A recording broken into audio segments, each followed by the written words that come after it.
Papalabasin ng administrasyon na ako ay isang terorista sa loob at labas ng Pilipinas. Para mailibing ako kasama ang katotohanan kahit saan man ako pumunta. Sinabi na agad sa akin ni Speaker Romualdez na kailangan ko makapag-deliver ng 2 bilyong pesos kada buwan para sa pag-deliver ng male-maletang pera patungo sa bahay ni Speaker. Ang sinabi mismo ni Speaker Martin sa akin na hati sila ni Pangulong Marcos sa perang yan para gamitin bilang bagsakan at imbakan ng pera mula sa mga SOP, collection at deliveries na para sa Pangulo. Huwag mo akong pigilan sa mga insertions ko. Huwag ka nang makialam sa budget. Ang gusto niya ng 50 billion pesos na insertion. Ngunit ang sagot ng Pangulo, humingi ka ng bago or dagdag na insertions.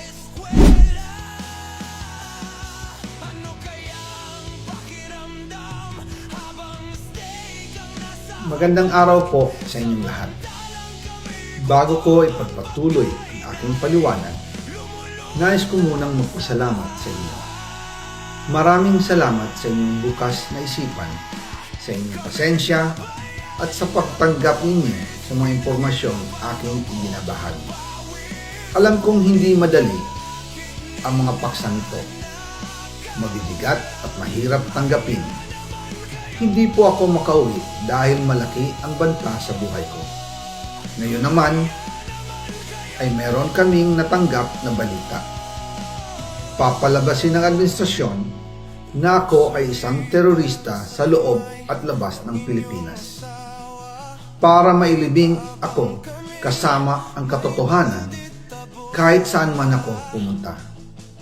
Pero mahalagang malaman ng taong bayan ang katotohanan. Muli, taos-puso akong nagpapasalamat sa inyong pakikinig. Una po sa lahat, sinasabi ng ICI at ni Henry Alcantara na 21 billion pesos daw ang napunta sa akin. Hindi po totoo yun. Wala akong natanggap na ganyang halaga.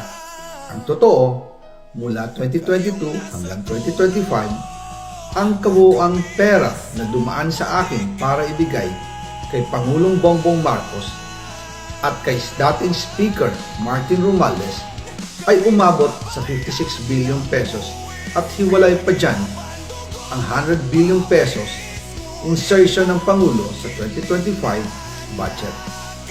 Pati na rin ang 97 billion pesos flood control insertion na inilagay sa NEP ng 2026 national budget. Balikan natin kung paano ito nagsimula. Noong 2022, kakaupo ko pa lang bilang chairman ng House Committee on Appropriations, sinabi na agad sa akin ni Speaker Romualdez na kailangan ko makapag-deliver ng 2 bilyong pesos kada buwan. Makalipas ang ilang araw, tumawag sa akin si Yusek Bernardo. Sabi niya, kailangan ng tulong ng Bulacan sa problema nila sa baha. Pinapunta niya sa opisina ko sa Kongreso si DPWH District Engineer Henry Alcantara. Sa naging meeting namin ni Alcantara, siya mismo ang nag-offer kung paano ang hatian sa mga proyekto ng DPWH. 22% para kay Speaker Romualdez, 2% para kay Yusek Bernardo at 1% para sa kanya. Doon po nagsimula ang tinatawag nilang deliveries. Ang sistema po ay ganito. Ang mga tao ni Henry Alcantara ay nakikipag-ugnayan sa mga tao ko na sina Paul Estrada at Mark Tiksay. Sila ang tumatanggap na pera mula sa mga tao ni Alcantara. Minsan sa bahay ko sa Valle Verde, minsan naman sa BGC parking. Pagkatapos nilang makuha ang pera, sila Mark at Paul naman ang nag-aayos o nakikipag-coordinate sa tauhan ni Speaker Martin Romualdez na si Jocelyn Sereno para sa pagdi-deliver ng male-maletang pera patungo sa bahay ni Speaker.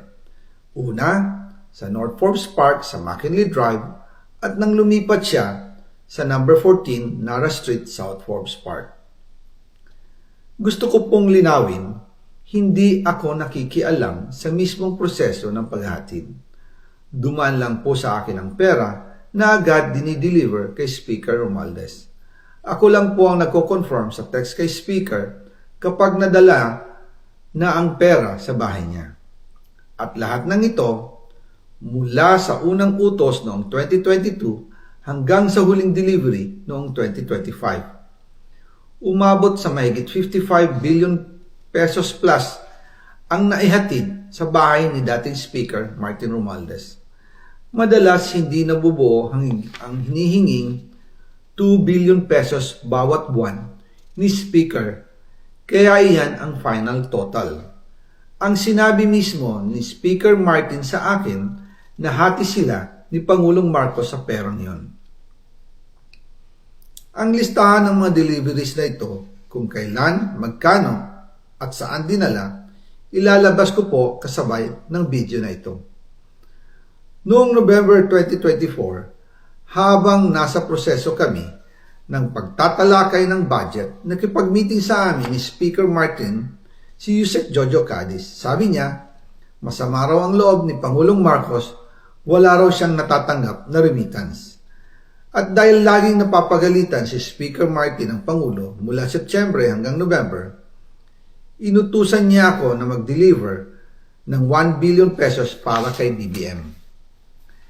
Ayon pa kay Yusek Jojo, nang ipaalam niya ito sa Pangulo, ang utos sa kanya ng Pangulo ay mag-ingat at siguraduhin si Yusek Jojo lang ang maghahatid. Ang instruction po sa akin ni dating Speaker Martin Romualdez ay dalhin sa number 30 Tamarind Street, South Forbes Park at ibigay kay Yusek Jojo Cadiz dahil ito raw ang drop-off point na malapit sa bahay ng Pangulo. Sinabi rin po sa akin Speaker Martin Romualdez na si PBBM ang nag-utos sa kanya na bilhin ang bahay sa number 30 Tamarind Street para gamitin bilang bagsakan at imbakan ng pera mula sa mga SOP, collection at deliveries na para sa Pangulo. Noong December 2, 2024, personal kong i-deliver ang 200 million kay Yusek Jojo Cadiz sa number 30 Tamarind Street, South Forbes Park.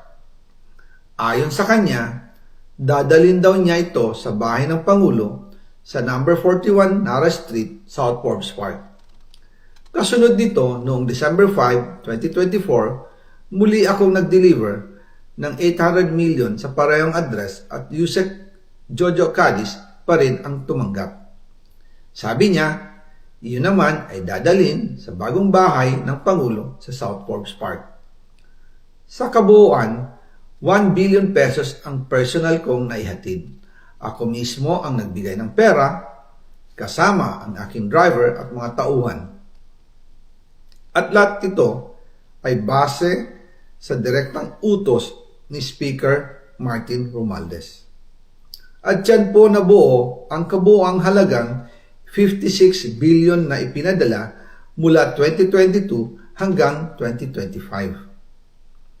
Pero kahit na na-deliver na ang 1 billion pesos para kay Pangulong Marcos at kahit na naisama na rin sa 2025 budget ang 100 billion pesos insertion sa pamamagitan ng BICAM Committee, ayon mismo sa utos ng Pangulo, nagagalit pa rin daw si BBM.